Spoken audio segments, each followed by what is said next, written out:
Olá pessoal, tudo bem? Vamos para a nossa segunda videoaula aí do módulo PHP para concursos. Bom pessoal, mais uma vez esse é o meu contato, augustowebd@gmail.com. Hoje a gente basicamente vai estar vendo aí o que é e como funciona a arquitetura cliente-servidor, para a gente estar podendo responder com clareza e segurança questões referentes a esse assunto. Bem pessoal, esse aí é basicamente a forma como que um servidor web está estruturado e como que ele vai estar recebendo as requisições. Na parte, em um lado, melhor dizendo, a gente vai ter aqui os nossos clientes, eu vou fazer aqui uma linha imaginária. Então essa parte aqui de baixo são os nossos clientes, isso aqui é o cliente 1, cliente 2 e por aí vai. A gente sabe que um servidor web, que a gente não sabe exatamente onde está, ele pode estar respondendo aí a milhares de requisições, se não a milhões de requisições, vide aí, por exemplo, servidores como Twitter, Google. Então, aqui a gente vai ter uma ou mais máquinas que vai estar respondendo como servidor, coloca aqui um S de servidor, e essa parte de baixo aqui, os clientes. Basicamente, pessoal, os clientes, eles podem não apenas hoje serem navegadores, como a gente estava acostumado até um tempo atrás, basicamente só os navegadores aqui nas nossas janelinhas, né? A gente vinha aqui, digitava www, tal, e aí ele disparava contra o endereço. Mas hoje também a gente tem a figura de tablets, de telefone, né? Mas assim, independente do dispositivo, independente da aplicação que ele esteja utilizando, seja navegador, seja um aplicativo móvel como um telefone, um tablet, ele vai estar sempre caracterizado como cliente. E essa definição tem que ficar muito clara, porque haverá partes da aplicação que vai estar rodando apenas no servidor e haverá partes da aplicação que vai estar rodando apenas no lado do cliente. Pessoal, aqui eu coloquei essa imagem, eu peguei ela no site da internet aí, agora eu não me recordo qual, mas isso aqui não é crédito meu, depois eu vou até postar aí no comentário. A ideia aqui é só exemplificar para vocês que, imagine que aqui dentro a gente tem um servidor de um site qualquer aqui nesse meio, e aqui a gente tem os clientes. Os clientes eles podem estar variando tanto em navegadores, aqui a gente tem o Safari, aqui a gente tem o Firefox, o Opera, o Chrome, Internet Explorer, e a gente também tem a presença dos sistemas operacionais. Eu achei essa imagem interessante porque ela também ilustra um conceito que às vezes não fica tão claro, porque um sistema operacional ele também pode estar atuando como cliente. Como assim, Augusto? Bom, pessoal, basta observar a princípio quem é o usuário do Windows, que fica um íconezinho bem aqui embaixo, aqui próximo do relógio, que vira e mexe, ele parece um escudozinho, e vira e mexe ele notifica, fala assim, existe atualizações a serem feitas, certo? Quem é de Windows recebe isso aí com certa frequência. Então o que acontece? Na realidade, existem aplicações aqui ó, que não tem interface gráfica para o usuário, que estão fazendo o quê? Estão se conectando a um servidor, no caso aqui do Windows, lá no servidor da Microsoft, e estão fazendo requisição de informações para saber, por exemplo, se a versão do Windows que ele tem aqui, supondo que essa versão aqui seja do Windows 7, por exemplo, e aí ele vai ter lá uma revisão de código, lá, sei lá, revisão número 10. Aí ele quer saber se lá no site da Microsoft já tem uma revisão mais atualizada do que essa que está aqui na máquina. Então se tiver, aí o que ele faz? Ele notifica pedindo permissão para buscar esse código e posteriormente fazer a instalação. E uma vez que o usuário fala assim, não, beleza, pode instalar aí. Veja que essa atuação aqui do próprio sistema operacional de tomar a iniciativa de ir lá no site da Microsoft, buscar as informações e trazer para cá, é uma espécie de cliente, tá? E lá no site da Microsoft, certamente o sistema que está lá recepcionando esse tipo de requisição vai saber distinguir que quem está fazendo isso aqui é o próprio sistema operacional e em uma outra ocasião ele também vai saber que ele pode distinguir que a requisição não é mais do Windows e agora, por exemplo, é de um cliente, um navegador do Internet Explorer, por exemplo. Então veja que pode haver essa distinção, mas assim, eu só atento para que vocês não se prendam à ideia de que cliente é apenas navegador, não é, tá? Eu dei o exemplo aqui do Windows, quando ele faz essa atualização dele interna. O Linux também hoje já tem esse recurso, quem utiliza Ubuntu sabe, o Ubuntu também está tão chato quanto o Windows, que esse negócio de toda hora busca atualização. Houve um tempo que quase que diariamente tinha atualização, não estou falando de correção, uma atualização, às vezes de versão de programa, nem necessariamente para corrigir. O Mac também tem esse recurso, tá? Assim, basicamente todo sistema operacional tem esse recurso. Então, só para a gente fechar e frisar isso aqui, a gente vai ter outros tipos de cliente que não apenas o navegador, que não apenas os dispositivos móveis, como telefone, por exemplo, coloca aqui telefone, como tablet, mas também os próprios sistemas operacionais também poderão estar fazendo essa vez aí de cliente, ou seja, requisitando dados ao servidor. Tá? Então, que fique claro isso aí. Para a nossa prova, é bom, a gente tem que ter em mente que cliente é todo aquele que faz a requisição para o servidor. Você pode estar criando um programinha bem básico seu, que apenas abra uma conexão com o servidor e busque dado. Então, nesse momento, esse programinha que você foi lá e criou, vou colocar aqui. Então, você criou aqui um programinha lá, um programa X, e esse programa tem por única e exclusiva finalidade de ir a um site qualquer que você configurou e buscar lá um dado e processar alguma coisa aqui, sei lá o que ele vai fazer. Mas o fato de esse servidor aqui estar recepcionando essa requisição desse programinha, esse programinha nesse momento, esse programa X aqui, ele atuou como cliente. Então acho que assim, com essa explicação fica claro que cliente é todo aquele que faz a requisição ao servidor, tranquilo? Não tem muito segredo, pessoal. Cliente é todo programa, todo navegador, todo aplicativo que através de um programa dele também vai estar fazendo uma requisição a uma máquina remota. Essa requisição, via de regra, ela ocorre através da internet, tá, pessoal? Que é bem o nosso assunto. Então, o que você vai ter aqui do lado de cá, coloca aqui, ó, um cliente. Do lado de cá, do outro lado, você vai ter um servidor.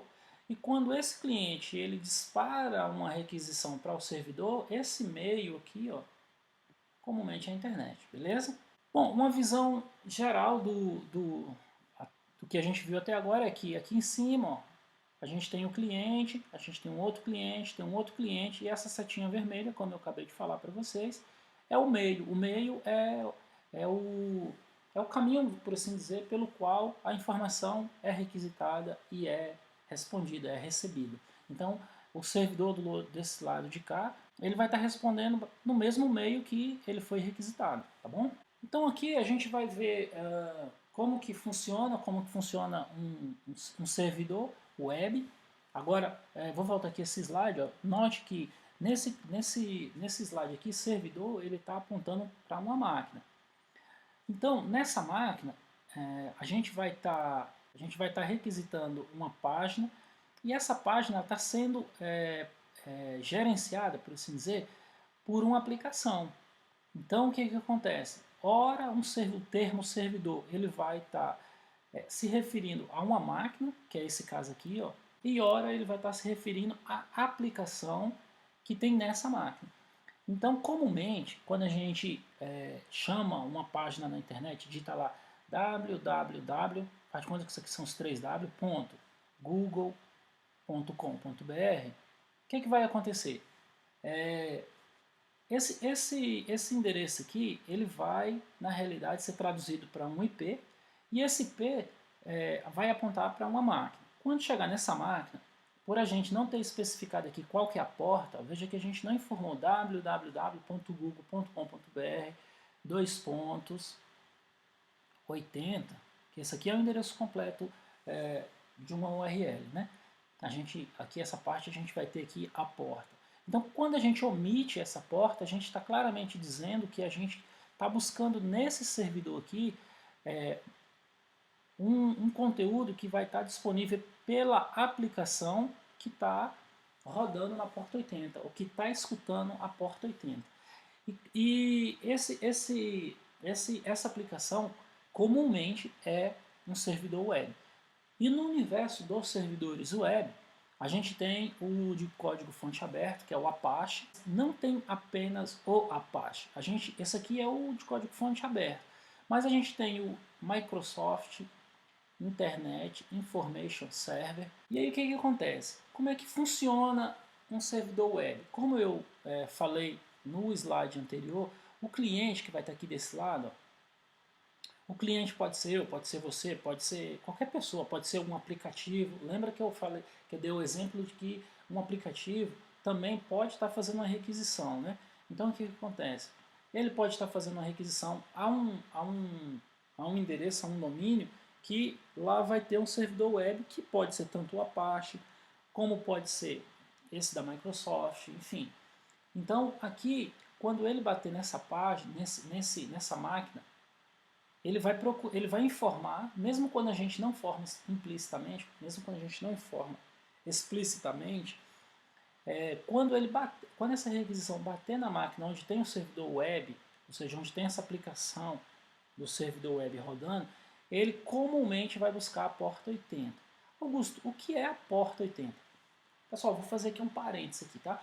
É o seguinte, imagine que a gente tem uma máquina aqui, ó, que é bem o caso que a gente está explicando, e nessa máquina ela tem vários programas que estão lá funcionando.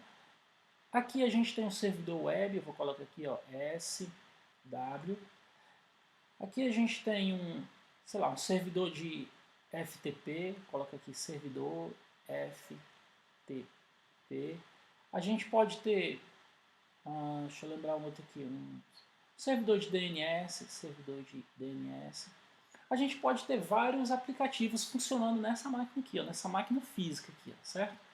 E aí o que acontece? Como é que essa máquina vai saber que a requisição que esse usuário aqui fez, ele está destinado ao servidor web e não ao servidor de FTP? Ele precisa saber, porque veja que tem vários programas aqui que estão funcionando, estão sendo executados simultaneamente. O que vai distinguir que a requisição é para o servidor web, não para o servidor FTP, é porque no momento da requisição você vai informar para ele que você quer o programa que estiver escutando a porta 80. Então nessa hora ele sabe, a máquina vai saber delegar essa requisição para o servidor web e não para o servidor de FTP. Beleza, pessoal? Que é uma outra porta, que o servidor de DNS é uma outra porta, mas distinta, claro, aqui é 80, aqui vai ser a 21, o DNS vai ser uma outra porta, por aí vai, beleza? Então é isso que ocorre esse processo de distribuições de tarefa, tá? É assim que ocorre em uma máquina onde ela armazena mais de um servidor, tá bom? Agora vamos voltar aqui à explicação de como funciona esse servidor Apache. Bom, o servidor Apache ele vai receber a requisição do usuário, do cliente, vamos chamar de cliente que fica mais fácil. Vamos chamar.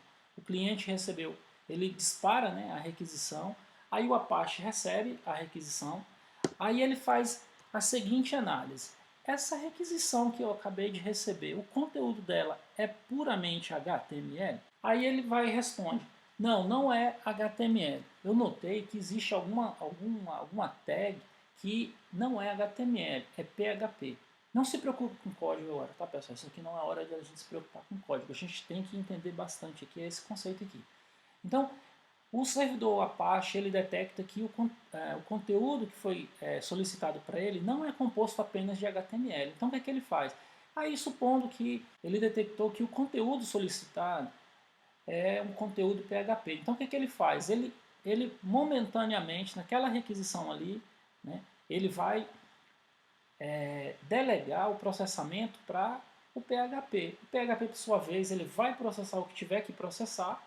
Quando ele terminar esse processamento dele, ele retorna para o Apache o conteúdo resultante desse processamento lá no PHP.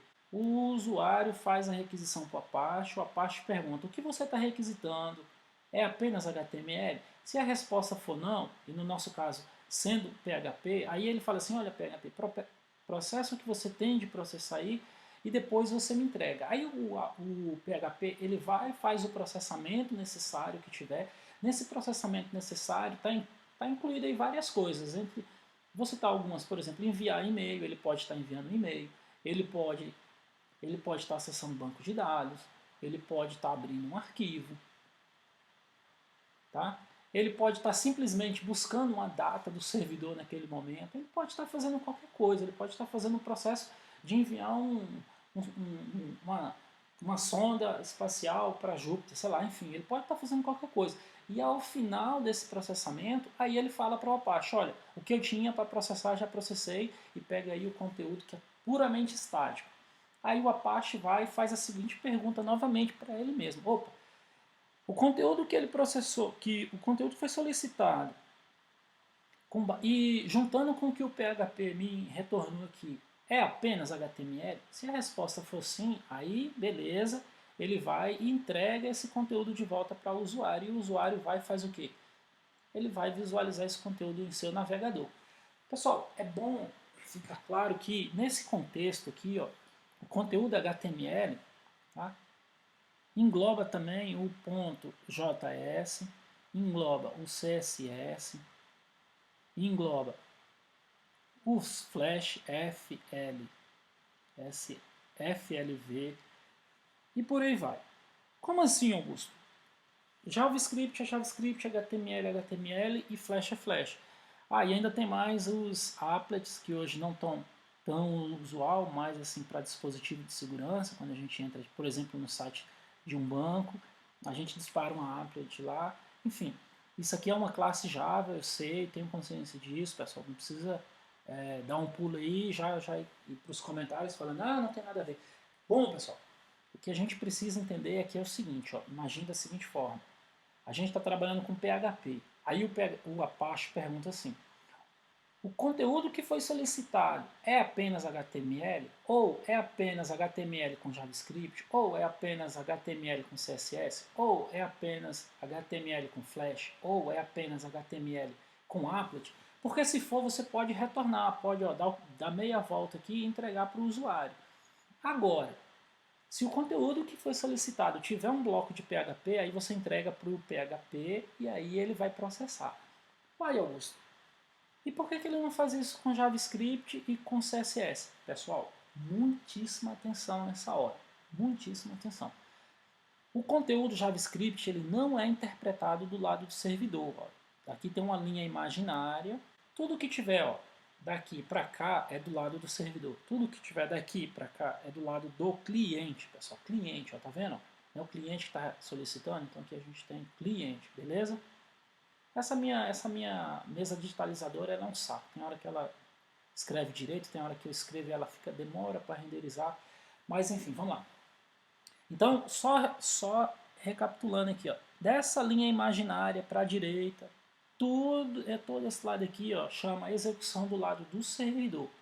E tudo que tiver dessa linha imaginária para cá, para o lado do cabeçudinho aqui, ó, beleza? É o lado do cliente. Esse aqui é o cliente. E o que é que tem do lado do cliente, Augusto? Ó, tem o navegador, tem, sei lá, o programa que originou a requisição, mas o que importa para nós é que a gente tem dois lados, cliente e servidor, beleza? Então assim, ó, o JavaScript, o Apache pergunta assim, igual eu acabei de falar para vocês, o que você solicitou é HTML puro com JavaScript? Porque se for, pouco importa para mim. Isso quer dizer que o Apache ele não interpreta HTML, ele simplesmente devolve o HTML. E a mesma coisa para o JavaScript, a mesma coisa para o CSS, a mesma coisa para o Flash, a mesma coisa para a Applet. Ele vai fazer o que? Ele vai entregar isso aqui e vai delegar para quem chamou essa requisição interpretar esses arquivos aqui da melhor forma. Beleza? Então, fechando. PHP é processado do lado do servidor, JavaScript não é processado do lado do servidor e CSS também não, assim como Flash e nem Applet, beleza? E todo esse conjunto aqui, ó, eles vão ser processados lá no cliente, beleza, pessoal? Tranquilidade? Então vamos à frente. Aqui tem um esquema, um esquema maior, uma visão maior do funcionamento aí da requisição. Eu peguei essa imagem aqui, ó, lá no site do Naninho, agradecimentos a ele, tá aí o blog, dê uma pesquisa, dê uma visitada no site dele. Então é o seguinte, a gente tem aqui do lado aqui, ó, o navegador, lembrando que esse navegador hoje não se restringe apenas a navegador, a gente tem celular, a gente tem, tablet, a gente tem, enfim, uma série de outras coisas, tá? A gente tem geladeira, a gente tem carro, a gente tem... Tudo isso aqui faz requisição, tá, pessoal? Tipo, eu falei carro, alguns podem pensar que não, mas hoje com o advento de Bluetooth, você pode ter clientes aqui, ó, que você nem, assim, a princípio nem imagina que vai ser um cliente, mas enfim. Cliente é todo aquele que faz a requisição, beleza, pessoal? E que vai tratar o resultado dessa requisição. Então, vamos para o caminho feliz. Ó. O cliente aqui, seja ele qualquer natureza, não apenas navegador, foi lá e requisitou um formulário.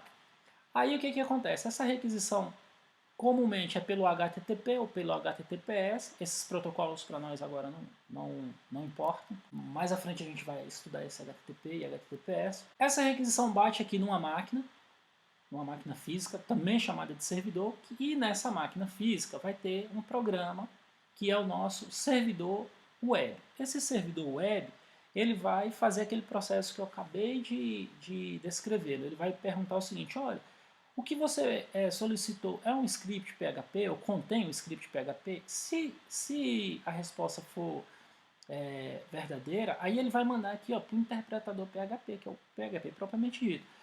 E nesse processamento, ó, ele pode acessar banco de dados, que pode ser o MySQL, pode ser o Postgres, pode ser o SQL Server, ele pode ser o Oracle, ele pode ser basicamente qualquer banco que exista, o PHP ele vai permitir o acesso. Basicamente, tá pessoal, eu acho que eu até coloquei uma videoaula que fala da infinidade de bancos que o PHP suporta, que tem acesso, né, que consegue manipular. Ele acessou aqui ó, o banco, aí buscou aqui um conjunto de informações, aí colocou aqui em memória. Esse conjunto de informações pode, por exemplo, ser armazenado em um arquivo, ou ele pode fazer a leitura de um arquivo. Posteriormente, ainda no mesmo script, tá? Ele pode enviar um e-mail notificando alguém. Aí uma vez que isso aqui foi processado, que ele não vai buscar mais nada e que ele não tenha mais nada dinâmico, ele vai e retorna apenas um conteúdo estático, um textozinho que vai ser interpretado aqui pelo Apache. Ó, o Apache vai estar aqui dentro, ó, o Apache, beleza? O Apache vai estar aqui dentro nessa máquina. E aí o Apache vai e fala o seguinte, olha, agora eu só tenho HTML, então eu quero devolver isso. Aí ele devolve esse HTML para o cliente. Lembrando que nesse HTML, pessoal, ó, não esqueça do JavaScript, que aqui ó, no servidor não é interpretado o JavaScript. CSS, beleza? E todo aquele outro. Eu vou fazer um parênteses aqui, porque é o seguinte, é capaz que você já tenha lido, ouvido, enfim, algo sobre Node. Esse Node.js, pessoal, é uma espécie, vamos dizer assim, é uma espécie de servidor web, tá? Escrito em JavaScript, que tem a escrita dos seus aplicativos em JavaScript, mas que roda aqui do lado do servidor. Grosso modo falando é isso, tá? É uma linguagem de programação que ela é escrita em C/C++ ou apenas C++, agora não me recordo bem, mas que coloca aqui C/C++, mas tenho quase certeza que é só C++. Que ela vai estar rodando em cima do engine V8 do Google, que é o engine que interpreta o JavaScript do Chrome, do navegador do Google, tá? É baseado nesse conjuntinho aqui, mas que esse JavaScript aqui roda do lado do servidor. Só tem um detalhe, tá pessoal? Vou fazer aqui de novo a linha imaginária. Para o caso do Node.js, o JS que roda desse lado aqui ó, é diferente, é um JS, não é o mesmo JS, melhor dizendo, que roda aqui desse lado de cá. Tá? Esse JS daqui ele acessa bancos de dados, ó. Ele abre arquivo, ele envia e-mail, ele faz basicamente o papel do PHP e do Apache junto, beleza? Esse Node.js. E do outro lado você vai ter um JS que pode fazer requisição para esse cara de cá, para o Node. Tá? Então são mundos diferentes também, tá bom? Então eu tenho conhecimento do Node.js que roda do lado do servidor e tal, mas esse JS que a gente está falando aqui ó, não é o JavaScript do Node.js, é o JavaScript que vem aqui para o cliente, que o cliente interpreta enfim, faz toda aquela parte de eventos da parte do cliente. Então para a gente fechar essa parte, só recapitulando, o usuário faz a requisição, o Apache verifica se essa requisição é apenas HTML, se for PHP, ele manda o PHP executar e o PHP pode executar essas operações aqui. Findado o processamento isso aqui, ó, ele vai fazer o que? Ele vai converter o resultado disso aqui em texto, vai jogar como HTML e vai chegar aqui no cliente. Quando chegar aqui no cliente, o navegador aqui, ou cliente, melhor dizendo, não o navegador, o dispositivo do cliente em si, vai pegar esse conteúdo que foi retornado e vai interpretar e vai mostrar aqui na tela, tá? É nessa hora aqui que o JavaScript, quando no navegador ele vai ser executado, o CSS vai ser executado, o applet vai ser executado. Veja que o JavaScript, pessoal, roda aqui ó, no cliente. Ó. Não se esqueça disso. O CSS também roda aqui no cliente. E o PHP já parou de ser processado, tem meia hora aqui do outro lado. Por quê? Porque em uma requisição web, o que você vê em seu navegador é algo que já ocorreu no servidor faz tempo. É mesmo, fazendo uma analogia muito simples e assim e bem pertinente, quando a gente olha para as estrelas, o que a gente vê não é a estrela propriamente dito, e sim um espectro que ela foi há milhares e milhares de anos atrás. Então, a mesma ideia, o que você consegue visualizar aqui na sua tela do navegador já é algo que foi processado, tá? No servidor, ele já foi processado e já foi devolvido para você. Mesma coisa. A gente olhou para cima para olhar uma estrela e aí a gente está visualizando a estrela.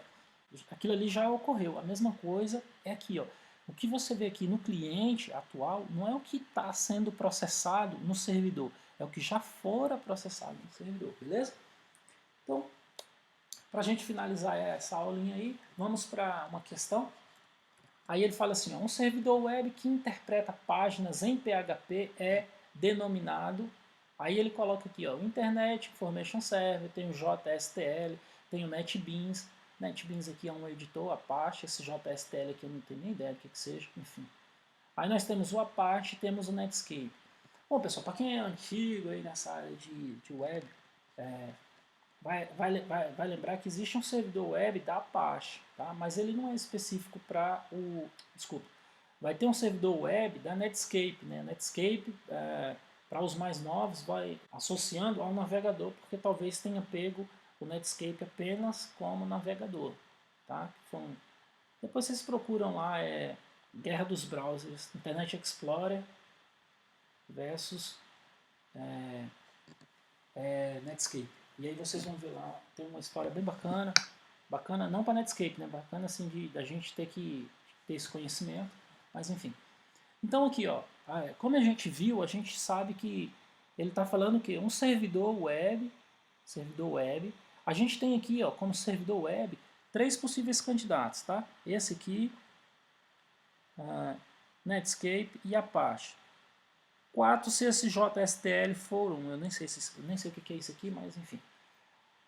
Que interpreta páginas em PHP e é denominado de... Bom, esse camarada aqui, o Apache, desde que o PHP ele foi lançado, ele basicamente roda em conjunto com o Apache. Essa questão é um pouco polêmica, tá? A resposta é essa aqui para a gente já fechar isso aqui, a resposta é a letra D. Essa questão é um pouco polêmica porque o Internet Information Server também roda PHP, tá pessoal? Apesar de ser, mas é na plataforma Windows e o PHP é software público, software livre, não tem nada a ver, tá pessoal? O PHP roda tanto no Internet Information Server como no Apache. Mas assim, o gabarito dessa questão é Apache, assim como eu utilizei até o próprio Apache para exemplificar, a FCC aqui, ó, tá vendo? Essa questão da FCC é uma questão um pouco antiga, 2010. Ela também teve esse mesmo entendimento, mas fácil é essa questão que cabe um recurso. Se vai ganhar aí já é outra história, beleza? Vamos para mais uma. Questão de 2012, bem mais recente, tá? Aí diz HTML, DHTML, que é uma derivação aqui do HTML, que esse D aqui é Dynamic, né? Dynamic, HTML dinâmico, já que eu já falei o HTML em português. JavaScript e PHP são linguagens utilizadas no desenvolvimento de site da World Wide Web, ou www, né pessoal, mesma coisa aqui, só para assustar quem não conhece. A respeito, é correto afirmar que, vamos lá, letra A, o código de uma aplicação JavaScript deve ser interpretada pelo servidor HTTP. Pessoal, nós vimos que o servidor, tá? O servidor HTTP, que é um apelido também aqui, ó, para servidor web, eu frisei bem que ele não roda JavaScript, não foi isso? Então, aqui essa questão a gente já tem um erro bem aqui, tá? Aí, mas vamos continuar. O código de uma aplicação JavaScript deve ser interpretada pelo servidor HTTP, o servidor web, que é a mesma coisa, ao passo que o código de uma aplicação PHP deve ser interpretado pelo cliente. Aí, pessoal, ó, ele inverteu aí, ó. O camarada aí mais desavisado aí, ó, vai lá e vai marcar certo. Aí se rebenta em banda. Aí, ele só inverteu os lados aí. Então, por isso que é imprescindível que você tenha clareza de quem roda aonde, beleza? Então vamos para a alternativa B. O código de uma aplicação JavaScript deve ser interpretado pelo cliente, beleza? Ao passo que o código de uma aplicação PHP deve ser interpretado pelo servidor HTTP. Beleza, pessoal? Então isso aqui está certinho. Não vi erro nenhum aqui. Vamos para o próximo. Só uma ressalva aqui, tá, pessoal, que hoje em dia esse tipo de afirmação aqui está polêmico por causa do Node.js que eu falei para vocês, né? Mas assim, o contexto também aqui seria um pouco diferente, porque veja que ele está casando aqui JavaScript com PHP. E nesse contexto, o Node.js faria o papel aqui, faria às vezes ó, do PHP, tá? Então, de qualquer forma, essa questão aqui estaria correta, beleza? Se errou, se você fez essa questão e errou, e aí, mas agora com o Node.js cair novamente, eu vou falar que isso aqui está errado? Não, não cabe não. Vamos lá para a alternativa C. Tanto o código de uma aplicação JavaScript como o código de uma aplicação PHP devem ser executados pelo cliente HTTP. Bom, pessoal, cliente é um navegador, né? A gente já viu que a palavra cliente está associada ao navegador. E o cliente não interpreta o quê? Não executa PHP. Não nesse cenário aqui, tá, pessoal? Lembra que lá na primeira aula eu falei que PHP pode ser rodado em linha de comando na máquina do cliente, mas aqui a gente está, por isso que ele colocou aqui HTTP. Então, isso aqui está errado. O PHP roda no nosso servidor. Vamos para a próxima alternativa. Está errado isso aqui, né? Beleza, está errado isso aqui. Deixa eu marcar lá. Tanto o código de uma aplicação JavaScript como o código de uma aplicação PHP devem ser executados pelo servidor web. Errado não, né, pessoal? JavaScript, lado do cliente. Errado. O código de uma aplicação HTML deve ser interpretado pelo cliente. Certinho. O código de uma aplicação HTML deve ser interpretado pelo cliente HTTP. Beleza. Ao passo que o código de uma página de HTML deve ser interpretado pelo servidor HTTP. Errado, pessoal. Esse D aqui, ó, embora ele denote esse D aqui é de dinâmico, mas é uma dinamicidade que vai ocorrer, que era para ocorrer, melhor dizendo, né, do lado também do cliente. Por quê? Porque o HTML, em suas derivações, HTML, DHTML, XHTML, PHTML, enfim, o HTML, pessoal, ele vai rodar do lado do cliente, não do servidor, tá? PHTML a gente vai ver um pouco mais à frente, PHTML, que isso aqui é uma extensão do PHP, tá? É uma extensão, por isso que eu fiz aí rapidamente aí, a observação que o PHTML não. Mas assim, isso aqui está errado por quê? Porque o HTML ele nada mais é do que um HTML, ó, tá? Com a promessa de dinamismo entre os seus elementos, que nem vingou muito, enfim. Então por hoje é isso, pessoal. Qualquer dúvida, sugestão, postem aí embaixo, tá? Fiquem à vontade para divulgar o vídeo aí, se achar que vale a pena. E é isso, pessoal. Um abraço.